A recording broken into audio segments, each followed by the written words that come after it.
Morning everyone. आज हम लोग एक लेख और एक पत्र का लेखक परिचय पढ़ने वाले हैं और जितना भी बोर्ड एग्जाम में ऑब्जेक्टिव आता है अधिक से अधिक लेखक के परिचय से ये ऑब्जेक्टिव पूछा जाता है। तो आज देखते हैं हम लोग लेखक के परिचय से कितना ऑब्जेक्टिव आता है और इसी वीडियो में इसका सारांश भी देखने वाले हैं जो क्या है 5 नंबर का पूछा जाता है। बोल देगा कि एक लेख और एक पत्र का सारांश लिखें, तो वो कितने नंबर का पूछा जाता है 5 नंबर का। तो आइए हम लोग आज लेखक परिचय और इसका सारांश देखते हैं। तो एक लेख और एक पत्र का लेखक पहले कौन है? एक लेख और एक पत्र का लेखक हम लोग पहले जानने की कोशिश करेंगे कि वो भगत सिंह है। कौन है? भगत सिंह है, जो हमारे देश को आजाद करने में क्या है बहुत ही योगदान है उनका। तो वही यहाँ पे बोला जा रहा है कि वही क्या है लिखे हैं। तो वही बोला जा रहा है यहाँ पे इसमें कि एक लेख और एक पत्र किनके द्वारा लिखे गए हैं? तो हमारे भगत सिंह जी द्वारा। तो बोल देगा ये लेख और एक पत्र के रचनाकार कौन है? भगत सिंह। कौन है? भगत सिंह। और फिर इनका जन्म कब हुआ था? इनका जन्म 28 सितंबर 1907 को 28 सितंबर 1907 को इनका जन्म हुआ था। तो बोल देगा यहाँ से कि भगत सिंह का जन्म कब हुआ था?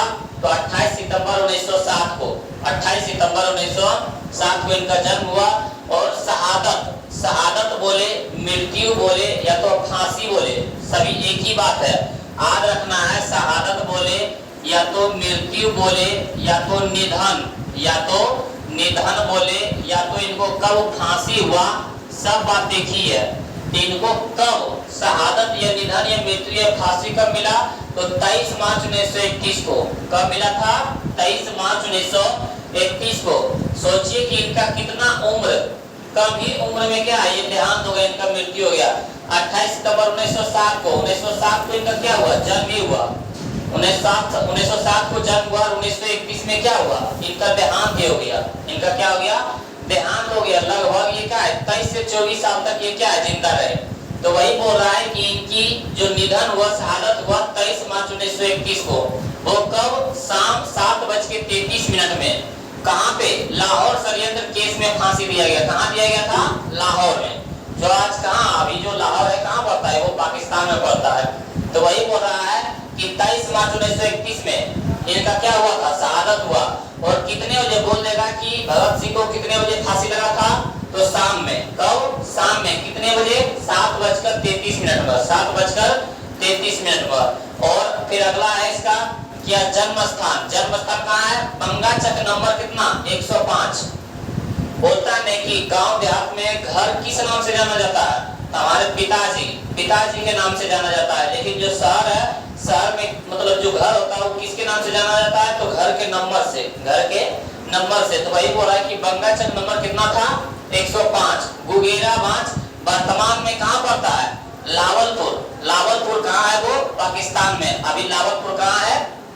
पाकिस्तान में। तो भगत सिंह का घर कहाँ था? जन्म स्थान कहाँ था? बंगाचक नंबर कितना? 105। जो गुगेरा बांच वर्तमान में कहाँ पड़ता है? लावलपुर पाकिस्तान में। यहाँ से ऑब्जेक्टिव बहुत पूछेगा कि एक लेख और एक पत्र के लेखक कौन है? तो भगत सिंह।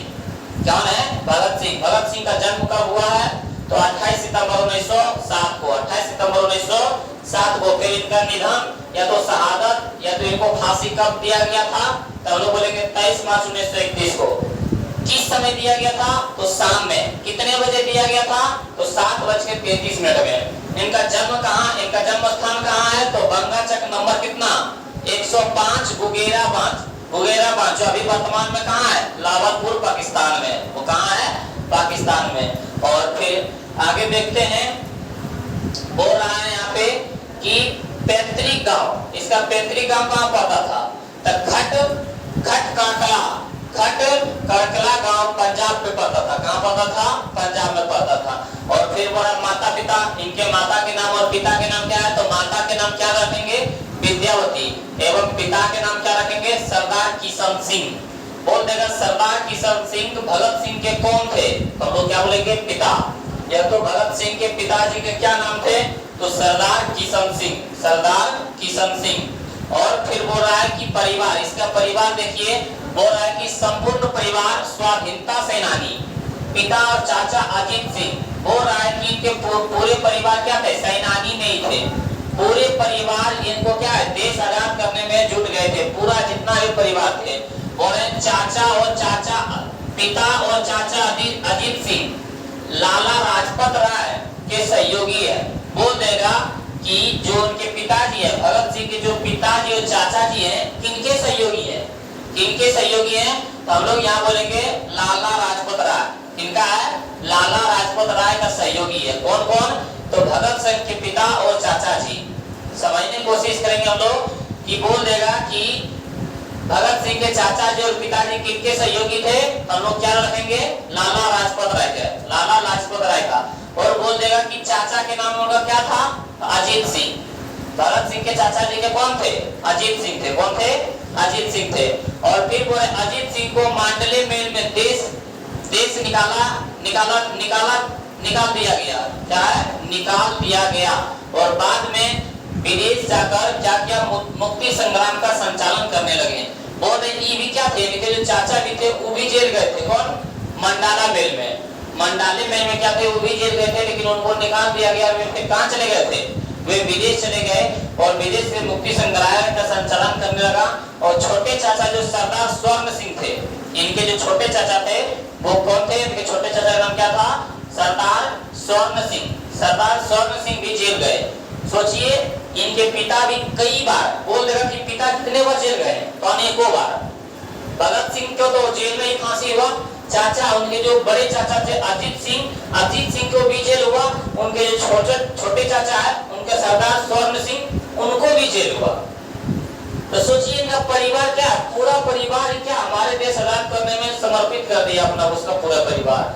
तो ऐसा नहीं है बोल रहे वे भी जेल गए और जेल के यातनाएं के कारण 1910 में उनका निधन हुआ। जो इनके छोटे चाचा थे जेल की यातना मतलब जेल में मारपीट का मतलब खाने के कारण इनका 1910 ईस्वी में क्या हुआ? निधन हो गया।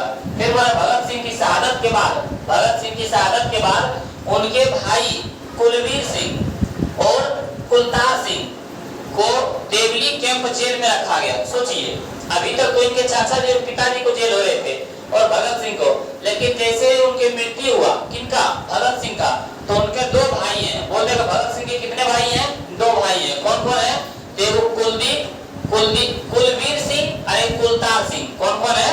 एक कुलवीर सिंह है, एक कुलतार सिंह है। बोल देगा कुलतार सिंह भगत सिंह के क्या लगते हैं? तो भाई। क्या लगते हैं? भाई। या तो कुलवीर सिंह भगत सिंह के क्या है? तो भाई है। बोल रहा है कि देवली कैंप में क्या किया? देवली कैंप जेल में इसको रखा गया, जहां पे 1946 तक गया। पिता अनेक बार जेल गए। बोल देगा कि भगत सिंह के जो दो भाई थे कुलवीर सिंह और कुलतार सिंह उसको देवली कैंप जेल में कब तक रखा था? 1946 तक। और यहाँ पे देखिए क्या बोला कि पिता अनेक बार जेल गए। बोल देगा पिता कितने बार जेल गए? कितने बार जेल गए? तो हम लोग क्या बोलेंगे? अनेक बार जेल गए। और ऑब्जेक्टिव में सिर्फ आप लोग सारांश में बने रहे, पूरा ऑब्जेक्टिव क्या है? सारांश से आने वाला है। तो आज हम लोग देखते हैं यहाँ तक क्या बोलेंगे कि उनके जो चाचा अजीत सिंह थे वो भी जेल गए, उनके जो छोटे चाचा स्वर्ण सिंह है वो भी जेल गए। और उनको क्या कब मृत्यु प्राप्त हुआ? 1910 ईस्वी में उनको मृत्यु प्राप्त हो गया। और भगत सिंह के शहादत के बाद जब भगत सिंह की मृत्यु हो गया था तब उनके दो भाई थे कुलवीर सिंह और कुलतार सिंह देवली कैंप जेल में रखा गया। उनको कब तक रखा? 1946 तक। और उनके पिता भी क्या है? अनेक बार जेल गए। उनके पिता भी क्या है? अनेक बार जेल गए। फिर बोला शिक्षा। उनमें देखिए कि इतना कम उम्र में 23-24 साल की उम्र में, हम लोग क्या 23-24 साल का उम्र है अभी हम लोग का, और हम लोग अभी क्या है कुछ नहीं कर रहे हैं। लेकिन एक जो भगत सिंह थे वो देखिए क्या कर रहे थे। बोल रहे कि पहले 4 साल की प्राइमरी शिक्षा अपने गांव बंगा में है। कोई भी अपना प्रारंभिक शिक्षा कहाँ से करता है? अपने गांव से करता है। तो वही बोला 4 साल अपने प्राइमरी शिक्षा अपने गांव में बंगा में किया। फिर लाहौर के DAV स्कूल में वर्ग 9 तक पढ़ाई किया। लाहौर के DAV स्कूल में क्या किया था? वर्ग 9 तक वो पढ़ाई किया। और बाद में नेशनल कॉलेज लाहौर से FA किया और BA के दौरान पढ़ाई छोड़ दी। जब भगत सिंह BA में गए तो अपना पढ़ाई किया छोड़ दिया और क्रांतिकारी दल में शामिल हो गए। जितने भी उस समय लेखक थे, उस समय के लेखक सब क्या किए थे? अपने पढ़ाई को लगभग जहां तक पढ़ सका पढ़ा और उसके बाद सब अपने पढ़ाई को छोड़ के क्या है क्रांतिकारी दल में लग गया। क्योंकि उस समय हमारा भारत देश क्या था? गुलाम था। आजाद करने में सभी लोग लग गए हैं। वही बोले क्रांतिकारी दल में शामिल हो गए। फिर बोला प्रभाव बोला यहाँ पे कि बचपन में करतार सिंह सारभा और 1914 के गदर पार्टी के आंदोलन के प्रति तीव्र आकर्षण सारभा की निर्भीक कुर्बानी का मन पर अस्थायी और गहरा असर पड़ा। और 16 नवंबर 1915 को क्या किया? 16 नवंबर 1915 को सारभा को फांसी के समय भगत सिंह के 8 वर्ष थे। भगत सिंह की उम्र क्या थी? 8 वर्ष थी। वे सारभा के चित्र अपनी जेब में ही रखते थे। बोल रहे कि प्रभाव उन पर क्या था? किसका प्रभाव था? तो सारभा का। भगत सिंह पर किसका प्रभाव था? सारभा का। बोल रहे कि बचपन में करतार सिंह सारभा और 1914 के गदर पार्टी के आंदोलन के प्रति तीव्र आकर्षक सारभा के निर्भीक कुर्बानी का मन पर क्या किया? अस्थायी और गहरा असर पड़ा। 16 नवंबर 1915 को जब सारभा को फांसी दिया, बोल देगा कि जब सारभा को फांसी दिया गया तब भगत सिंह की कितनी उम्र थी? 8 साल, मात्र 8 साल। जब सारभा को फांसी दिया गया था, कब? 16 नवंबर 1915 को। तब मात्र भगत सिंह का उम्र कितना था? 8 वर्ष था। 8 वर्ष। और वे सारभा के चित्र अपने जेब में ही रखते थे। बोल देगा यहाँ से ऑब्जेक्टिव क्वेश्चन कि भगत सिंह अपने जेब में किनका चित्र रखते थे? तो सारभा का। किनका? सारभा का चित्र हमेशा अपने पॉकेट में ही रखते थे। फिर बोले कि गतिविधियां देखिए कि 12 वर्ष की उम्र में, कब? 12 वर्ष की उम्र में जालियांवाला बाग की मिट्टी लेकर क्रांतिकारी गतिविधियों की शुरुआत की। हमारा क्या है? जालियांवाला बाग हत्याकांड में क्या है? मतलब बेकसूर लोग, बेहत्या लोग क्या है? बहुत से लोग मारे गए थे, ऐसा नहीं करना था। लेकिन क्या है? उस समय जब जालियांवाला बाग हत्याकांड हुआ था तब 12 वर्ष की उम्र था। किनका? भगत सिंह का। और 1922 में चौरा-चौरी कांड के बाद 15 वर्ष की उम्र में कांग्रेस और महात्मा गांधी से मोह भंग हुआ। जब चौरा-चौरी कांड हो गया था तो उस समय भगत सिंह भी थे, और जब क्या है दोनों में मतलब मोह भंग हो गया, क्योंकि महात्मा गांधी अहिंसा पर चलने वाले थे और भगत सिंह जितने भी लोग थे वो क्या है? गर्म दल के थे, जिनके कारण मोह भंग हो गया। 1927 में पढ़ाई और घर छोड़कर कानपुर गणेश शंकर विद्यार्थी के एक पत्र प्रताप में सेवाएं दी, और 1926 में अपने नेतृत्व में पंजाब में नौजवान भारत सभा का गठन कर दिया। बोल रहा है यहाँ पे कि 1923 में पढ़ाई और घर छोड़कर कहाँ चला गया? कानपुर। कहाँ चला गया? कानपुर। और गणेश शंकर विद्यार्थी के पत्र क्या? गणेश शंकर विद्यार्थी का क्या किया? एक पत्र प्रताप में सेवाएं दी, और 1926 में नेतृत्व में पंजाब में नौजवान भारत को संगठन किया। बोल देगा नौजवान भारत का सभा का संगठन कब किया था? 1926 में। कब किया था? 1926 में। और फिर बोल रहे हैं कि यहाँ पे बोला जा रहा है कि जिसकी शाखाएं विभिन्न शहरों में स्थापित की गई। 1928 से 31 तक चंद्रशेखर आजाद के साथ मिलकर हिंदुस्तान समाजवादी किया। फिर प्रजातांत्रिक संघ का गठन किया और क्रांतिकारी आंदोलन संघ रूप से छोड़ दिया। 18 अप्रैल 1929 को बुटकेश्वर दत्त और राजगुरु के साथ केंद्रीय असेंबली में बम फेंका और गिरफ्तार हुआ। आप लोग सुने होंगे कि क्या किया भगत सिंह? असेंबली में जाके क्या, केंद्रीय असेंबली में जाके बम फेंक दिया था। तो कौन कौन थे? बुटकेश्वर दत्त और राजगुरु के साथ 3 व्यक्ति थे।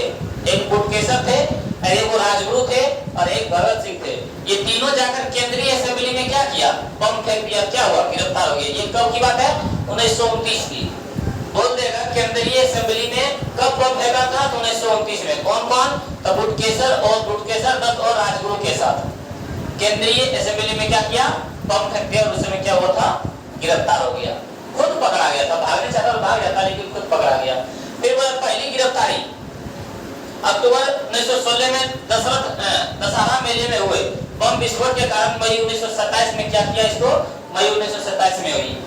मई 1927 में बोल देगा कि जो जिस समय केंद्रीय असेंबली में बम फूटा उस समय कौन मतलब मेला था? कौन सा मेला था? तो दशहरा मेला। जो क्या था? दशहरा मेला था।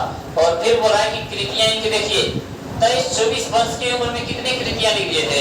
तो बोल रहा है कि पंजाब की भाषा तथा लिपि की समस्या हिंदी में 1924 में क्या? विश्व प्रेम। कलकत्ता के मतवाला में 1924 में प्रकाशित हिंदी लेख में। फिर यूरोप मतवाला में 1924 में प्रकाशित हिंदी लेख में। फिर बोला मैं नास्तिक क्यों? 1930 और 31 में। अछूत समस्या, विद्यार्थी का राजनीतिक सत्याग्रह और हड़तालें, बम का दर्शन, भारतीय क्रांति का आदर्श आदि अनेक टिप्पणी एवं पत्र जो अलग अलग प्रकाशनों द्वारा क्या था, भगत सिंह के दस्तावेज के रूप में क्या था, प्रकाशित था। इनकी ये सब कृतियां थी। और फिर बोल रहा है यहाँ पे कि सचिंद्र नाथ सान्याल की पुस्तक बंदी जीवन और डॉन बिन, बोल रहा है कि सचिंद्र नाथ सान्याल की पुस्तक बंदी जीवन और डॉन बिन की आत्मकथा के अनुवाद जेल डायरी भी लिखी। जब जेल चले गए थे तो जेल में बैठे बैठे क्या है, डायरी लिखे थे। निम्नलिखित 4 पुस्तकें भगत सिंह के द्वारा लिखी गई बताई गई है। और 4 पुस्तक जो है ना, क्या था, भगत सिंह और निम्नलिखित 4 पुस्तक भगत सिंह के द्वारा लिखी गई बताई जाती है कि जो अपर्याप्त है।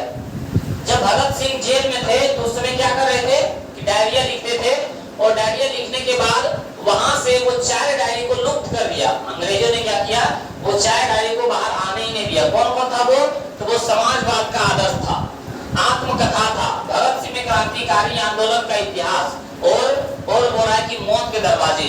ये सब क्या है, ये सब किताबें भगत सिंह जो लिखे थे वो बाहर आने ही नहीं दी। क्यों, इसलिए ताकि समाजवाद का आदर्श, समाजवाद में किस तरह चलना है, ये लोग जनता के बारे में बता देंगे। आत्मकथा, मतलब हो रहा है कि उनकी आत्मकथा में क्या लिखा था कि भगत सिंह का जो आत्मकथाएं थे, किस तरह उसके साथ व्यवहार कर रहा था जेल में, वो पूरे बारे में बताया था आत्मकथा में। और भारत में क्रांतिकारी आंदोलन का इतिहास और किस तरह भारत में क्रांतिकारी करना चाहिए, वो भगत सिंह ने क्या किया, भारत में क्रांतिकारी आंदोलन के इतिहास में बताया। और बोल रहा है मौत के दरवाजे, और जेल में किस तरह का मौत के दरवाजे, ये सब बारे में पूरी तरह से बताए थे। अंग्रेज ने सोचा कि यदि ये सब डायरी बाहर जाने देते हैं तो वहां के लोगों में क्या जागरूक ज्यादा हो जाएगा। ये सब 4 पुस्तकें क्या किया, अपर्याप्त, मतलब पता ही नहीं चला कि कहाँ हो गया, गुम हो गया। तो बोल देगा कि भगत सिंह की कितनी डायरी अपर्याप्त है, 4। कौन कौन, समाजवाद का आदर्श, आत्मकथा, भारत में क्रांतिकारी आंदोलन का इतिहास और मौत के दरवाजे पर। ये क्या था, आपका लेखक का परिचय था। और अब हम लोग देखने वाले हैं भगत सिंह का क्या सारांश में आप लोग बने रहिए और देखिए सारांश में क्या पूछा जा रहा है। सारांश कितने नंबर का होता है, 5 नंबर का। आइए हम लोग सारांश देखते हैं।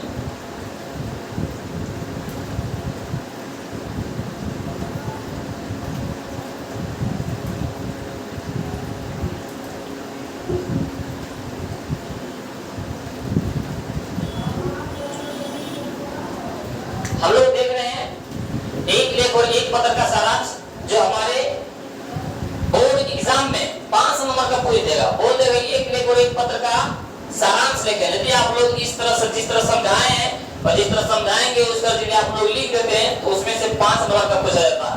और उससे जो समझाएंगे इसको लिखना है। वो जो लेखक का परिचय था उससे बहुत सारे ऑब्जेक्टिव पूछता है।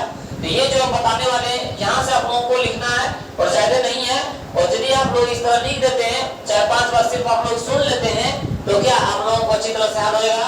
और वो 5 नंबर का पूछा जाता है। कितने नंबर का पूछा जाता है, 5 नंबर का। आइए हम लोग देखते हैं लेखक का परिचय। लेखक का परिचय के बारे में इसके सारांश बारे में बता रहा है कि इसके सारांश क्या है कि भगत सिंह विद्यार्थी और राजनीति के माध्यम से बताते हैं कि विद्यार्थियों को पढ़ने के साथ ही राजनीति में भी क्या दिलचस्पी लेनी चाहिए। ये किनका कहना है, भगत सिंह जी का कहना क्या है। भगत सिंह जी का कहना है कि विद्यार्थी और राजनीति दोनों होना चाहिए।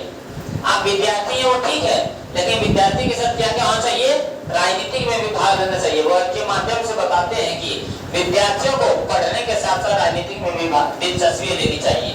क्या पढ़ते हैं, स्टूडेंट है ठीक है, लेकिन उसके साथ साथ क्या राजनीतिक जीवन के बारे में भी पता होना चाहिए। यदि कोई इसे मना कर रहा है तो समझाना चाहिए कि यह राजनीति के पीछे घोर षड्यंत्र है। यदि आपको कोई मना कर रहा है तो उसके पीछे क्या है, राजनीति के पीछे घोर षड्यंत्र है।